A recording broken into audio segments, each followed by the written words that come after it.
guys, and welcome back to Botson Racing. And yesterday was a bit of a disappointment, and again, apologies for putting this video out very late again. Work's been getting in the way again, and I've not found enough time to record the videos for you guys. I'm disappointed with myself, but again, there's not much I can do. Trying to get this out quick as I can. Hopefully I can get this out at 12:40 at the latest. So I'll try and keep this brief and try and not go into too much detail about these horses, just so I can get the video out. So apologies if I'm not going too much in depth. So let's just crack on with it. Hopefully we can get some more winners. Yesterday we made a loss. Hopefully today we can make a profit. So yeah, let's go on with it. So the first race is in Norfolk Stakes. I think the favourite's got a good chance, Warbank. But I'm not going to back it, just I think it's a bit too short. And I'm looking at each way value here, and it's Crispy Cat in my opinion. Again, 3 good runs, and a first on debut, and then 2 seconds back to back. Form boosted, Blackbeard and Maria Branwell both coming first in both their races, and Crispy Cat finishing second in both of them. Again, form boosted with the first race. Maria Branwell and Blackbeard ran pretty well, so I think this has got worth of a shout. Still in 4 in this one. Not many runners, so I don't think the draw is going to matter that much. However, Sylvester de Sosa's on board, and I think he can give us a good ride. So that is Crispy Cat at 10-1 with 365. They're offering 3 places. I'll tell you what, William Hill are offering 4 places at 10-1, so I'd jump on that if I were you. Moving on to the next race, and that is the King George, the 5th Stakes Heritage Handicap. This is a big race, won by many big odds horses, and why not back a couple of big prices, because they've got a good chance. First one is Schmilsson with the Andrew Balding yard and David Probert on board. So last time out, steps up in trip from running 2 races over a mile. Steps up in trip to Bath over a mile 2, goes and wins it by 5.5 lengths. Now is on his handicap debut in a class 2, which is interesting because he's also stepped up in trip today. So he ran over a mile 2. It wasn't last week, was it? It was about 3 weeks ago. Ran very, very impressively. Won. Wasn't even favourite that day. He's won. And the horse he's actually beaten by 5 lengths. I think it's rated 100 and... Oh, it's not rated 100. He's rated 96. I thought he was rated about 105. He's still rated 96. So it's still a decent horse considering this is a 0 to 105 rated race. And he stepped up in trip again. So it's very interesting. It's on his handicap debut. The trip didn't seem an issue because he stayed that distance. He's gone and won comfortably in mile 2. So the form seems fine. He ran over a good last 2 races, which suggests that should be fine. The quick ground should be fine. And David Probert and Andrew Balding are a good pairing. Andrew Balding's yard been in fire recently, and I think this horse could outrun his odds at 28-1. And why not back this horse when you're getting places of like top 6? 28-1 with 365, 22-1 with Sky Bet if you want top 7. I'm going to go with 365 just because you get best odds guaranteed with 6 places. Yeah, why not back this horse? I mean, the odds just seem to suggest that they're too high. It's way overpriced. And I'm not too sure why it's not seeing much money. Now, the other horse in this race that I've backed is Achnamara. Now, this is with Mark Johnson and Joe Fanning on board. Now, this horse ran over a mile 6 last time out. Came second, a length behind Salvatore Mundi. Now, Salvatore Mundi is now rated 91. And on that day, I believe Achnamara was rated 85. Now, Achnamara actually finished second in that race by half a length, but he's gone up £5 for that run, which is also very interesting. He's finished second, but he's got £5 for that run, which makes me believe that this horse has got a lot under the engine, under the belt, and is open to improvement. Now, he did run over a mile 6 of that race. His penultimate run was on 12 furlongs, so mile 4, perfect, which is this race is over mile 4. He ran a good to firm ground on that penultimate run. This is good to firm ground, perfect. He won that race, tick, and he won it by 3.5 lengths, which is another tick. He went up £6 for that run, and clearly this horse is massively under-handicapped. Open to improvement. The trips are not a worry. The draw's good, which I didn't mention by Schmilsson. Stall 11's fine. We're 11 out of 19 on Schmilsson, and we're at 15 out of 19 with Achnamara. Now, the standside rail is a lot quicker, so Schmilsson could sit off in the two groups. So obviously you have those two groups, one's on the far side, one's on the stand side. I think he'll edge towards the stand side, David Probert, and sort of get a toe into the race, maybe just stay off one or two, and see if he can sort of come out wide in the gap when it gets to a couple of furlongs out. Now, Achnamara is also drawn 15, which I think he might try and go for the rail. If he goes quick, you never know. But if he does break quickly, he could get for that rail. If not, then he'll probably just lead or sit off the pace. Again, same with Schmilsson. Again, Joe Fanning knows what he's doing. He's a great jockey. He's got plenty of experience, and he knows how to get this horse going. He ran last time out. He'll know what to do. And at 33 to 1, it's a big price, and it's something I'd be all over. 33s with 365 top 6 again. Sky bet 28s with top 7 if you don't want that bog, but you want to get that extra place. Again, a few mentions here. Post Impressionist, I think, has a good chance of winning this race. Obviously, the favourite, Danny Tedopes, in tremendous form for some reason at Royal Ascot. But again, I'm not too convinced of the all-weather run.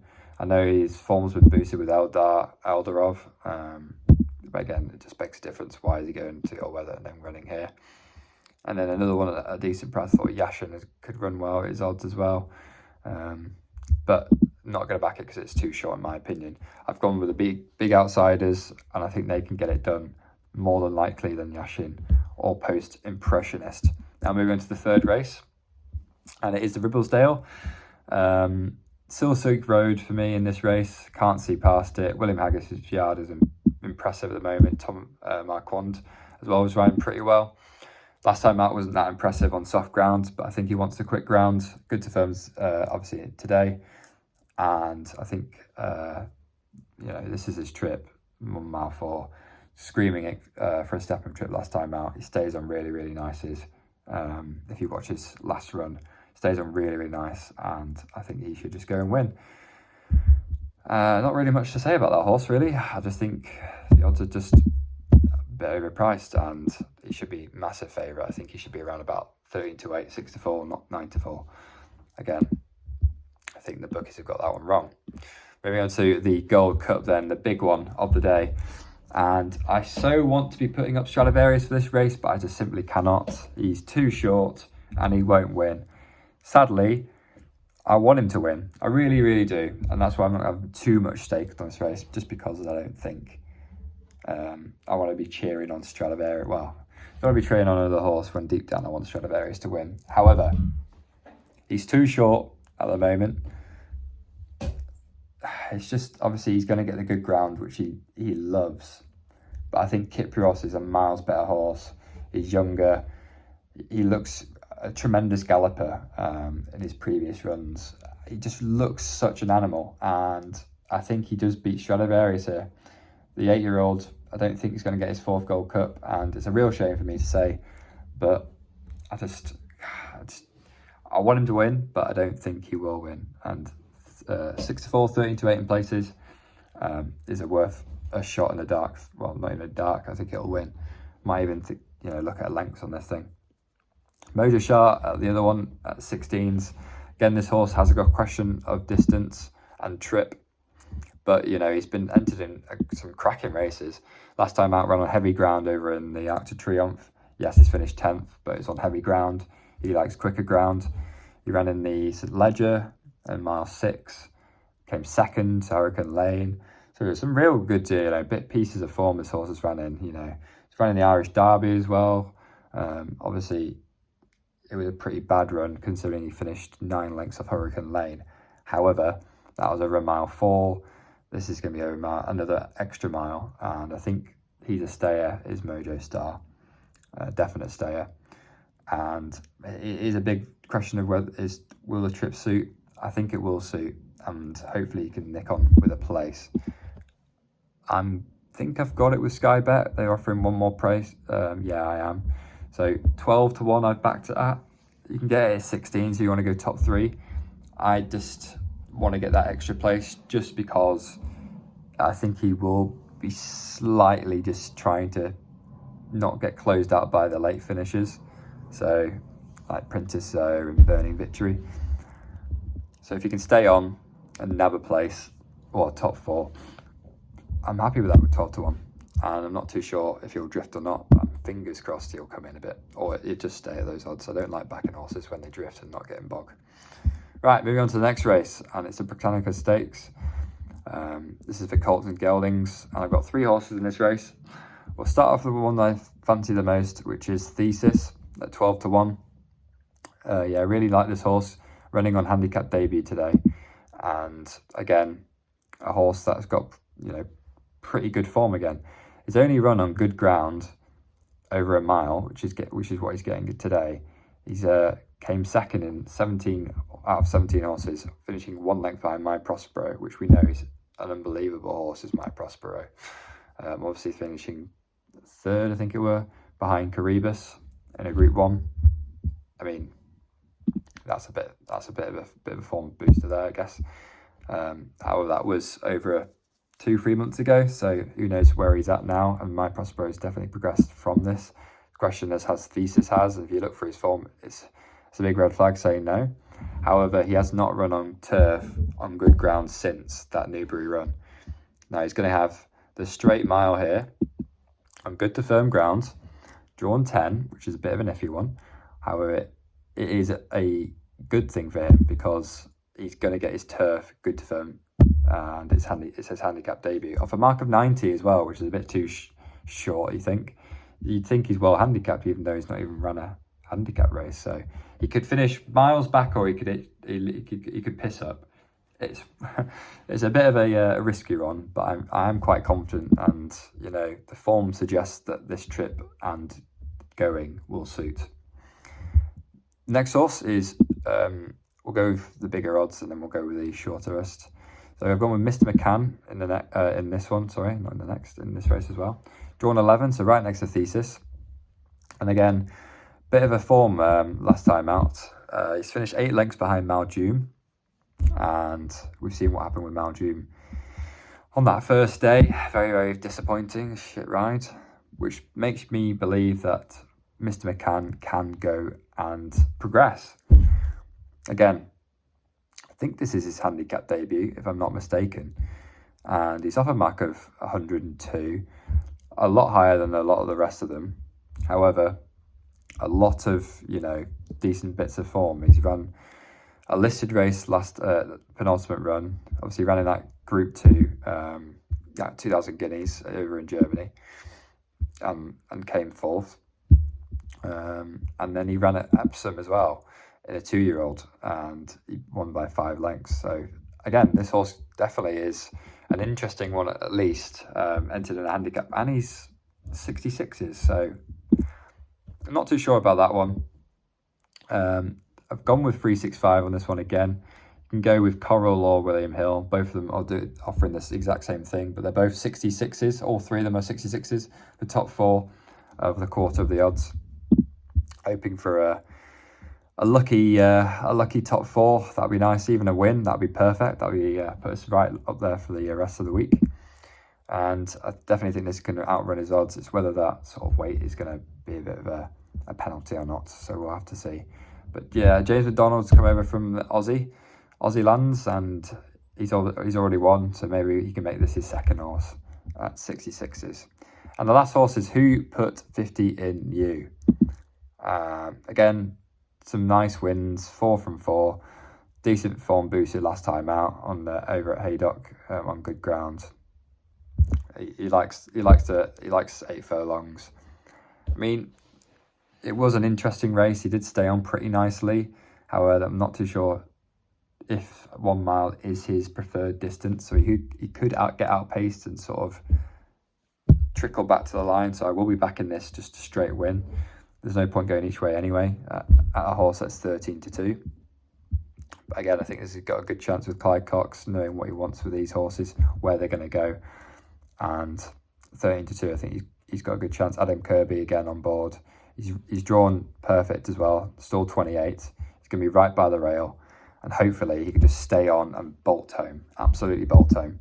Fingers crossed as well. So in the penultimate race, it's the Hampton Court, and I'm happy to lay Reach for the Moon here. Don't know why he's that short. Unbelievably short in my eyes.